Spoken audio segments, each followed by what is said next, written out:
ગત તારીખ 18 થી 20 મે દરમિયાન કર્ણાટકના ધારવાડ ખાતે રાષ્ટ્રીય સ્તરની મિલેટ્સ સુધારણા અંગેની બેઠક યોજવામાં આવી હતી। આ તકે બાજરા સુધારણા અંગેનો એવોર્ડ જામનગરના બાજરા સંશોધન કેન્દ્રને મળેલો છે। આ ઉપરાંત ગુજરાતમાં હાલોલ ખાતે રાજ્ય કક્ષાનો સેમિનાર યોજાયો ત્યારે રાજ્યપાલ આચાર્ય દેવવ્રતના હસ્તે જામનગરના બાજરા સંશોધન કેન્દ્રના સંશોધન વૈજ્ઞાનિક કેડી મુંગરાને એવોર્ડ અને રોકડથી પુરસ્કૃત કરવામાં આવ્યા હતા। આ સમગ્ર વિષય અંગે ડોક્ટર કેડી મુંગરાએ આપેલી વિગતો પ્રસ્તુત છે। બાજરા સંશોધન કેન્દ્ર જુનાગઢ કૃષિ યુનિવર્સિટી જામનગર અમારા બાજરા સંશોધન કેન્દ્રએ તાજેતરમાં બેવડી સિદ્ધિ હાંસલ કરેલી છે, જેની વિગતે વાત કરતા આનંદ થાય છે કે આ કેન્દ્રએ તારીખ 18 થી 20 મે 2026ના ગાળા દરમિયાન university of agriculture science Dharwad ખાતે યોજાયેલ રાષ્ટ્રીય સ્તરની મિલેટ સુધારણા બેઠકમાં આ કેન્દ્રને બેસ્ટ પરફોર્મિંગ આઈસીઆર એઆઈસીઆરપીઓન પર મિલેટ એટલે કે અખિલ ભારતીય બાજરા સુધારણા પરિયોજના અંતર્ગત ક્રમાંક 1 સાથે એવોર્ડ પ્રાપ્ત થયેલો છે।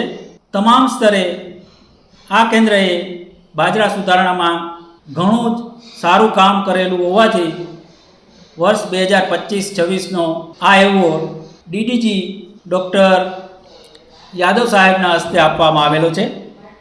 તદુપરાંત વધુ એક બીજી સિદ્ધિની વાત કરતાં અમને આનંદ થાય છે કે રાજ્ય કક્ષાની એક સેમિનાર ઓન નેચરલ ફાર્મિંગ કે જે Gujarat natural farming science university Halol ખાતે આવેલી છે, ત્યાં Gujarat association four agriculture sciences દ્વારા આ કેન્દ્રએ બાજરાની સુધારેલી હાઇબ્રિડ જાત જીએચબી 538 મરુસોના વિકસાવવા બદલ આ કેન્દ્રને રોકડ પુરસ્કાર તેમજ ઘાસનો એવોર્ડ આ કેન્દ્રને પ્રાપ્ત થયો છે।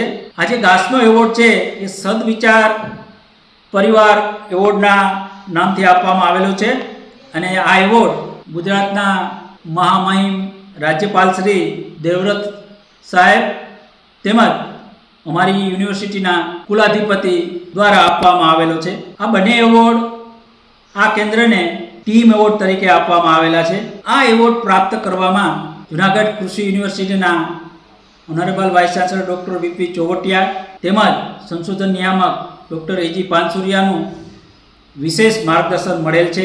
તેમજ આ બંને એવોર્ડ મેળવવા માટે આ કેન્દ્રના તમામ અધિકારી કર્મચારીનો ખૂબ ખૂબ ફાળો રહેલ છે। આવો એવોર્ડ મળવા બદલ હું તમામનો આભાર માનું છું।